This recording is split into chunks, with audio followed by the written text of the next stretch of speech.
Welcome to the federal Andhra Pradesh. Andhra Pradesh ఉప ముఖ్యమంత్రి పవన్ కళ్యాణ్ కండరాల నొప్పులతో బాధపడుతున్నారు. ఎన్నికల సందర్భంగా 2024లో ప్రచార కార్యక్రమాల్లో పాల్గొన్న సందర్భంలో కండరాలకు సంబంధించి నొప్పులు రావడం, ఆ కండరాల్లో కొంత చిరిగిపోవడం జరిగిందని, దానివల్ల నొప్పి తగ్గడం లేదని తప్పనిసరిగా ఆపరేషన్ చేయాలని చెప్పేసి వైద్యులు సూచించడంతో ముంబైలోని కోకిలాబెన్ ధీరుభాయ్ అంబానీ వైద్యశాలలో వైద్యులను సంప్రదించగా సోమవారం అక్కడి వైద్యులు చెప్పిన దాని ప్రకారం త్వరలో ఆపరేషన్ చేయించుకోవాలి ఇమ్మీడియట్గా, లేకపోతే ఈ కండరాలు మరింత ఎక్కువగా నొప్పులు వచ్చే అవకాశం ఉంది అని వైద్యులు సూచించడంతో ఆయన వైద్యం చేయించుకోవడానికి రెడీ అయిపోయారు. అయితే ఆంధ్రప్రదేశ్లో సూపర్ స్పెషాలిటీ హాస్పిటల్స్, గొప్ప హాస్పిటల్స్, ఖరీదైన వైద్యము మేము అందిస్తున్నామని ముఖ్యమంత్రి చంద్రబాబు నాయుడు పదే పదే చెప్తున్నారు. మరి ఇంతటి ఖరీదైన వైద్యం ఆంధ్రప్రదేశ్లో ఉండగా ఎక్కడో ముంబైలోని ధీరుభాయ్ అంబానీ ఆసుపత్రిలో వైద్యం చేయించుకోవాల్సిన పరిస్థితి ఏంటి? పవన్ కళ్యాణ్ గారికి డబ్బు ఉంది కాబట్టి అక్కడ ఆపరేషన్ చేయించుకోగలుగుతున్నారు. ఆంధ్రప్రదేశ్లో సాధారణ ప్రజలకు ఏమి సమాధానం చెప్తారు? మరి సాధారణ ప్రజలకు అందుబాటులో అన్ని రకాల వైద్యము ఉంది అని చెప్పేసి ప్రభుత్వం చెబుతున్న దానికి జరుగుతున్న దానికి పొంతన లేకుండా ఉంది. ఇదేనా పాలకుల విఘ్నత అనే యాంగిల్లో సోషల్ మీడియాలో ఇటీవల 2 రోజుల నుంచి సోమ మంగళవారాలలో హోరెత్తిపోతా ఉంది. దీనికి సమాధానం చెప్పుకోవాల్సిన బాధ్యత పాలకులదే. అయితే మెరుగైన వైద్యము, మంచి వైద్యము కావాలి, వైద్యం చేయించుకోవాలి, తప్పదు, అది చేయిస్తేనే ఆరోగ్యం మెరుగుపడుతుంది అనుకున్నప్పుడు మరి కొన్ని ముఖ్యమైన ఆసుపత్రులకు పోవడం, వైద్యం చేయించుకోవటం తప్పదు. ఎవరిని అనుకున్నా కూడాను అది చేయాల్సిందే, అది తప్పదు. ఇక ఆంధ్రప్రదేశ్లో రెండో అంశము, దాదాపు నెల రోజులుగా జరుగుతున్నటువంటి అంశము Sai Krishna lockup death case. ఈ కేసుకు సంబంధించి హైకోర్టులో హెబియస్ కార్పస్ పిటిషన్ గత నెలలో దాఖలైంది. 24 గంటల్లో పిటిషన్ దాఖలైన 24 గంటల్లో పోలీసులు డెడ్ బాడీని కానీ లేదా మనిషిని కానీ కోర్టులో హాజరు పెట్టాల్సిన బాధ్యత ఉంది. కానీ అది జరగలేదు. పైగా ఈ కేసులో ట్విస్టుల మీద ట్విస్టులు వస్తున్నాయి. విచారణకు సంబంధించి సిట్టును ఏర్పాటు చేస్తే ఆ సిట్టు కూడా నిన్నటికి నిన్న ఎంక్వైరీ రిపోర్టు సబ్మిట్ చేస్తుంది అన్నారు. సాధ్యం కాలేదు. ఇంకా కొంతమందిని విచారించాలంటున్నారు. మొత్తము 22 మంది వరకు విచారించాలని చెప్పేసి చెప్తున్నారు. ఇప్పటికే చాలామందిని విచారించారు. అసలు వీళ్ళందరినీ మేము విచారించాలని చెప్పేసి హైకోర్టులో ఒక పిటిషన్ వేస్తే వాళ్ళందరినీ కూడా విచారణకు రావాల్సిందిగా కోర్టు ఆదేశాలు జారీ చేసింది. ఒక పక్క విచారణలు జరుగుతున్నాయి, ఇంకో పక్క సిబిఐ విచారణకు కూడా సాయికృష్ణ తల్లి విజయలక్ష్మి పిటిషన్ను హైకోర్టులో దాఖలు చేశారు. తర్వాత హెబియస్ కార్పస్ పిటిషన్కి అర్థం లేకుండా పోయింది. 24 గంటల్లో మనిషిని కానీ లేదు బాడీని కానీ హాజరు పెట్టాలనే దానికి అర్థం లేకుండా పోయింది. అది నెల రోజులు గడిచే పరిస్థితి వచ్చింది. వచ్చే నెల 17వ తేదీకి ఈ కేసును మళ్ళీ వాయిదా వేసే పరిస్థితి వచ్చింది.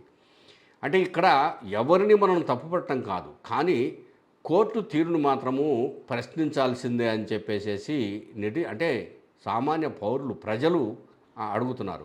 మరి చట్టం చెప్తుంది 24 అవర్స్ అని చెప్పేసి అని అంటుంది హెబియస్ కార్పస్ పిటిషన్కు స్పందన.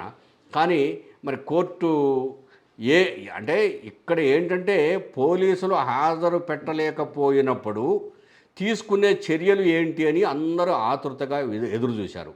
సోమవారం రోజు అంటే నిన్న హైకోర్టు ఆవరణకు దగ్గరలో మీడియా అంతా ఎదురు చూసింది. ఉదయం నుంచి సాయంత్రం 5 గంటల వరకు ఎదురు చూసింది. హెబియస్ కార్పస్ పిటిషన్ మీద పోలీసులను ఏమంటారు, మరి ఆల్రెడీ సాయి కృష్ణ చనిపోయాడు అని సిట్టు ఒక పక్కన నిర్ధారణకు వచ్చింది. ఇక చనిపోయినప్పుడు బాడీనన్నా తీసుకురావాలి, కానీ బాడీని కూడా కాల్చివేసి బూడిద మిగిల్చారనే ఒక ప్రచారం జరుగుతోంది. దాంట్లో వాస్తవాలు ఎంతో అది ఇప్పుడు అరెస్ట్ అయిన సిఐ చెప్పాలి, లేకపోతే కొట్టిన కానిస్టేబుల్ చెప్పాలి, ఇంకా ఒక 2 పరారీలో ఉన్నటువంటి హెడ్ కానిస్టేబుల్స్ చెప్పాలి, వీళ్ళు చెప్పాలి. వాళ్ళు చెప్తే తప్ప, వాళ్ళు నోరు విప్పితే తప్ప వాస్తవం ఏంటో తెలియని పరిస్థితి. బాడీ ఉందో లేదో కూడా తెలియని పరిస్థితి, బూడిదయిందో లేదో కూడా తెలియని పరిస్థితి. ఇవన్నీ బయటకు తీయాల్సింది న్యాయస్థానమే. దీని మీద జ్యుడిషియల్ ఎంక్వైరీ జరగాలనే డిమాండ్ కూడా ఉంది. మరి ఇంత జరుగుతున్న ఈ హెబియస్ కార్పస్ పిటిషన్కి అర్థం లేకుండా పోవడాన్ని అటు పౌర హక్కుల సంఘాలు, మిగిలిన సంఘాలు, సాధారణ ప్రజలు ఆశ్చర్యాన్ని వ్యక్తం చేస్తున్నారు.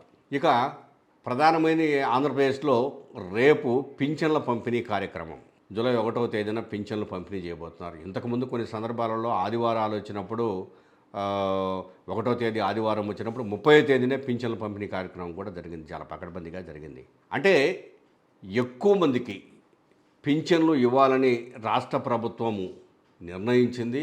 ఆ మేరకు ఎక్కువ మందికి ఇస్తాముంది. సుమారు 2,500 కోట్ల రూపాయల వరకు ప్రతి నెల పింఛన్ల కోసం ఖర్చు పెడతాముంది రాష్ట్ర ప్రభుత్వం. ఈ సంవత్సరము కొత్తగా అంటే ఇటీవల ఈ 2 ఏళ్ల కాలంలో భర్తలు చనిపోయినా, భార్యలు చనిపోయినా స్పౌజ్ కేసు కింద వాళ్లకు పెన్షన్ ఇచ్చే కార్యక్రమాన్ని ప్రభుత్వం ప్రత్యేకంగా ఎప్పటి నుంచో ఉంది. వాళ్లకు పెన్షన్ ఇచ్చే కార్యక్రమాన్ని ప్రభుత్వం ప్రత్యేకంగా ఇదిగో మేము ఇంతమందికి మళ్ళీ కొత్తగా స్పౌజ్ కేసు కింద పెన్షన్ ఇవ్వబోతున్నాము అని చెప్పడానికి రేపు ప్రత్యేకంగా వాళ్లకు ఎంతమందికి ఇస్తున్నాము అనేది ఒక ప్రత్యేక కార్యక్రమంగా చేపట్టి ప్రచారం చేయడానికి ప్రభుత్వం నిర్ణయించుకుంది. ఇది మంచిదే, ఎవరు కాదనడం లేదు. కానీ వాస్తవానికి ఏ నెలలో ఎవరు భర్త చనిపోయినా, భార్య చనిపోయినా ఆ నెలలో అప్లికేషన్ పెట్టుకుంటే వాళ్లను ఓకే చేసేసి నెలాఖరులోగా లబ్ధిదారుల లిస్టులో చేర్చి 1వ తేదీన సామాజిక పెన్షన్ల పంపిణీ కార్యక్రమం జరగాలి. కానీ అలా కాకుండా 2-3 ఏళ్లకు ఒక్కసారి మాత్రమే ఇట్లా లబ్ధిదారులను ఎంపిక చేసి మేము ఇంతమందికి ఇస్తున్నామని చెప్పడం సరైంది కాదనేది చాలామంది ప్రశ్నిస్తున్నటువంటి మాట. కొత్తగా ఇప్పుడు సామాజిక పెన్షన్లు 1,53,000 మందికి కొత్తగా అంటే స్పౌజ్ కేసు కింద ఇవ్వబోతున్నారు.